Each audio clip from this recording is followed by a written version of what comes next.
L'allure qu'un athlète de demi-fond est capable de conserver tout au long d'une course dépend donc d'un élément clé, sa consommation maximale d'oxygène. C'est ce qu'étudie Véronique Billat au Centre de médecine du sport. Frédéric, qui est triathlète et qui fait également de la course de demi-fond, s'intéresse à connaître sa consommation maximale d'oxygène pour pouvoir prédire sa performance sur 3000 mètres.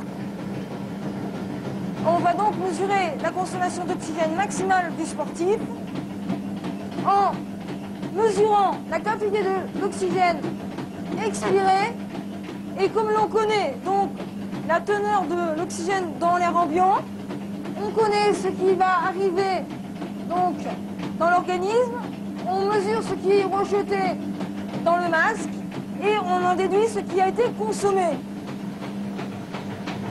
Pour avoir la mesure de la fréquence cardiaque, on a ici des électrodes qui permettent d'enregistrer les battements, chaque battement qui va être moyenné sur une période de 15 secondes.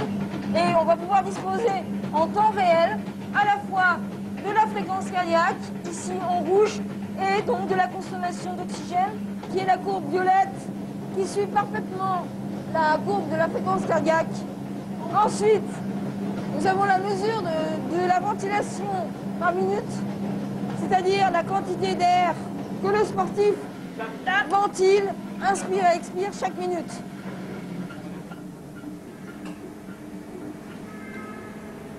Alors, on pense actuellement qu'il est impossible d'améliorer encore la consommation maximale d'oxygène lorsque l'on arrive à des niveaux donc, de l'ordre de 90 ml par minute et par kilo. Ce sont des valeurs qu'ont les grands champions d'athlétisme et de cyclisme. Par contre, on peut espérer améliorer le temps de maintien de cette consommation maximale d'oxygène dans une proportion de 20 et pourquoi pas 50%. Quelqu'un qui aurait 6 minutes de temps de maintien peut, pourquoi pas, espérer arriver jusqu'à 8 voire 10 minutes de temps de maintien de cette consommation maximale d'oxygène, ce qui lui permettrait de couvrir tout son 3000 mètres à 100% de cette consommation maximale d'oxygène.